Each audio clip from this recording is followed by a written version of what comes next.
नमस्कार, आप देख रहे हैं समर्थ सहारा न्यूज। आपके साथ मैं हूं वैशाली। आइए रुक करते हैं आज की खबरों की। खंडवा बुरहानपुर लोकसभा चुनाव के नतीजे सामने आने के बाद जहां भाजपा के प्रत्याशी ज्ञानेश्वर पाटिल ने लोकसभा से 2,69,971 वोटों से जीत हासिल की, वहीं बुरहानपुर विधानसभा से 7,209 मतों से हारे हैं। यह वह आंकड़ा है जो न सिर्फ बुरहानपुर विधानसभा बल्कि पूरे खंडवा संसदीय क्षेत्र के साथ भाजपा संगठन में इन दिनों चर्चा का विषय बना हुआ है। हालांकि नरेंद्र पटेल बाहरी प्रत्याशी होते हुए भी बुरहानपुर विधानसभा से 7,209 वोट से लीड ली है। यही बात भाजपा कार्यकर्ताओं को अखर गई और सांसद ज्ञानेश्वर पाटिल अपने गृह ग्राम बोहरटा में कार्यकर्ताओं से मिल रहे थे, तभी कुछ कार्यकर्ताओं पार्षदों ने भाजपा जिलाध्यक्ष डॉक्टर मनोज माने से इस्तीफा मांग लिया। कार्यकर्ताओं ने कहा कि आपकी नैतिक जिम्मेदारी बनती है कि आप पार्टी के जिलाध्यक्ष पद से इस्तीफा दे दें। भाजपा कार्यकर्ता सुमित वारुडे ने कहा, संगठन के हिसाब से चलना चाहिए, किसी एक घर से नहीं चलना चाहिए, एक नेता के घर से नहीं चलना चाहिए। भाजपा अपना एक परिवार है। इस दौरान जिलाध्यक्ष ने कहा, पार्टी की मीटिंग में बात करना। भाजपा जिलाध्यक्ष डॉक्टर मनोज माने ने कहा कि हर किसी की अपनी अपनी भावनाएं होती हैं। कार्यकर्ता शोक संतप्त है, मैं उनकी भावनाओं को समझता हूं। विधानसभा चुनाव में चतुष्कोणीय मुकाबला था। उस समय भाजपा के प्रत्याशी को जितने वोट मिले थे उससे ज़्यादा वोट इस चुनाव में मिले हैं, वोट कम नहीं हुए। जीत है, प्रचंड जीत है, लेकिन बुरहानपुर में कुछ 7,000 वोट का कम पड़ा है, कांग्रेस जीती है। इसमें क्या फैक्टर रहा होगा? देखिए, हमें बुरहानपुर से भी जीतने की उम्मीद थी, लेकिन बुरहानपुर जो है ये भारतीय जनता पार्टी की दृष्टि से हमेशा से एक टिपिकल विधानसभा रही है। यहाँ का जनसंख्या की दृष्टि से जो समीकरण है वो भारतीय जनता पार्टी की फेवर में कभी नहीं रहा। लोकसभा की दृष्टि से देखें तो हमारे केवल एक बार 2019 में हमारे स्वर्गीय नेता नंद कुमार सिंह चौहान मात्र 1127 वोट से यहाँ से एक लोकसभा चुनाव में विधानसभा से जीते थे। और पिछले चुनाव में हमारे वर्तमान सांसद ज्ञानेश्वर पाटिल जी ने लीड ली थी। ये दो चीज़ें छोड़ दें तो हर लोकसभा चुनाव में यहाँ से भारतीय जनता पार्टी की दृष्टि से बुरहानपुर हमेशा निगेटिव रहा है। लेकिन हम लोगों ने लगातार मेहनत की और हमारे नेताओं के मेहनत के कारण, हमारे जनप्रतिनिधियों की मेहनत के कारण, हमारी प्रदेश सरकार की जन कल्याणकारी नीति के कारण, केंद्र सरकार की गरीब कल्याण की नीति के कारण बुरहानपुर में लगातार हम लोग मेहनत करके बुरहानपुर को धीरे धीरे पॉजिटिव बनाने का काम कर रहे हैं। थोड़ी बहुत जो कमी रह गई है उस कमी को भी हम दूर करेंगे और जनता का विश्वास जीतने का प्रयास करेंगे। भैया, सोशल मीडिया पे कल से लेके आज तक गुटबाजी जैसी बात सामने आ रही है, क्या कहेंगे? क्योंकि भारतीय जनता पार्टी में किसी भी प्रकार की गुटबाजी नहीं है। पूरी पार्टी एकजुट होकर चुनाव लड़ी और एकजुट होकर लड़ने का ही परिणाम रहा कि नेपानगर विधानसभा भी हम लोग जीते हैं। बुरहानपुर में भी पिछले विधानसभा चुनाव में हमको 1,03,000 वोट मिले थे और इस चुनाव में वोट हमारा बढ़ा है। हम हारे नहीं हैं, हम कम नहीं हुए।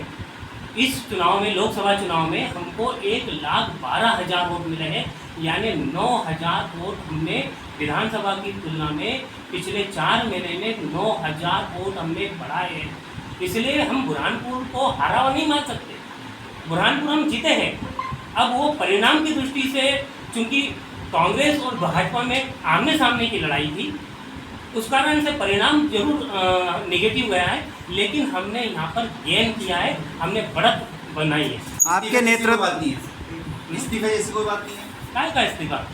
सोशल मीडिया पर एक वीडियो वायरल हो रहा है, उसमें आपसे कार्यकर्ता इस्तीफे की मांग कर रहे हैं। देखिए, मेरे तक तो ऐसी कोई बात आई नहीं है और संगठन हमने यहाँ पर बुरहानपुर विधानसभा में वोट बढ़ाए हैं। जहाँ 1,03,000 वोट थे वहीं हमने 1,12,000 पहुँचाए। इसलिए बुरहानपुर विधानसभा में हम निगेटिव नहीं हुए, पॉजिटिव हुए। तो पॉजिटिव हुए, संगठन ने मजबूती से काम किया, हमारे प्रत्याशी ने मजबूती से काम किया और इस कारण से हम लोग बुरहानपुर विधानसभा में बढ़त बनाने में कामयाब हुए। दादा, खंडवा लोकसभा क्षेत्र की जनता ने जनादेश दिया है, क्या कहेंगे? निश्चित रूप से खंडवा लोकसभा क्षेत्र की जनता जनार्दन का बहुत बहुत अभिनंदन करता हूँ, आभार व्यक्त करता हूँ कि एक बड़ी जिम्मेदारी के साथ एक बड़ी जीत का आशीर्वाद क्षेत्र की जनता ने दिया है। पिछले 2.5 साल के कार्यकाल में जितना मेरे से हो सका संभव उतना मैंने विकास को गति देने का काम किया और जन जन तक पहुंचकर एक एक व्यक्ति तक उसकी समस्या का समाधान करने का अपनी तरफ से प्रयास किया और उसी आधार पर माननीय प्रधानमंत्री मोदी जी की गारंटी पर, हमारे डॉक्टर मोहन यादव जी के विश्वास पर, जो गरीब के कल्याण की योजना है, क्षेत्र के विकास को लेकर पुनः क्षेत्र की जनता ने भरपूर आशीर्वाद दिया है। मैं हमारे क्षेत्र की जनता को इस बात का विश्वास दिलाना चाहता हूँ कि आपने जो विश्वास व्यक्त किया है उस विश्वास पर खरा उतरने का पूरा ईमानदारी के साथ काम करूँगा और एक एक समस्या का समाधान करना ही मेरा लक्ष्य है। और सांसद ज्ञानेश्वर पाटिल नहीं, हमारी 21 लाख जनता यहाँ की सांसद है। दादा क्या प्राथमिकताएं रहेंगी आपकी? विकास के मामले में किसी प्रकार की कोई कसर बाकी नहीं छोड़ी जाएगी। हर किसान, हमारा किसान समृद्ध हो। प्रधानमंत्री मोदी जी का संकल्प है, सपना है कि किसान की आय दुगना करना है। तो किसान की आय दुगना करने के लिए जो भी संसाधन लगेंगे वो सारे संसाधनों को किसानों को उपलब्ध करवाना और उसके साथ साथ कृषि आधारित उद्योगों को बढ़ावा देकर यहाँ के युवाओं को ज़्यादा से ज़्यादा रोजगार के अवसर यहाँ मिले, इस दिशा में काम करना।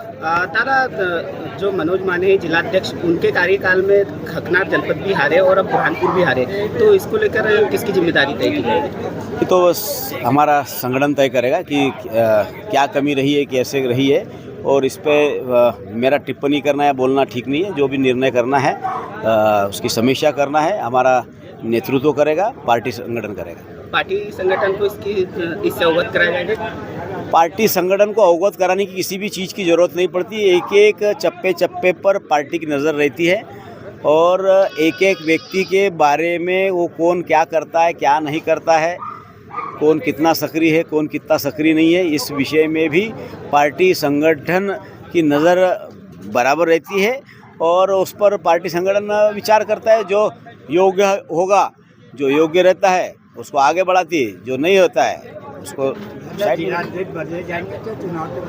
ये मेरा विषय नहीं है, ये संगठन का विषय। दादा, मंडल अध्यक्ष भी इस बार जो है निष्क्रिय दिखे थे। मैंने कहा ना कि ये संगठन का विषय है। इस विषय में जो भी चर्चा करना है, जो भी देखना है, वो संगठन का। इस खबर में फिलहाल इतना ही। आगे की तमाम अपडेट्स की जानने के लिए जुड़े रहें समर्थ सहारा न्यूज़ के साथ। नमस्कार।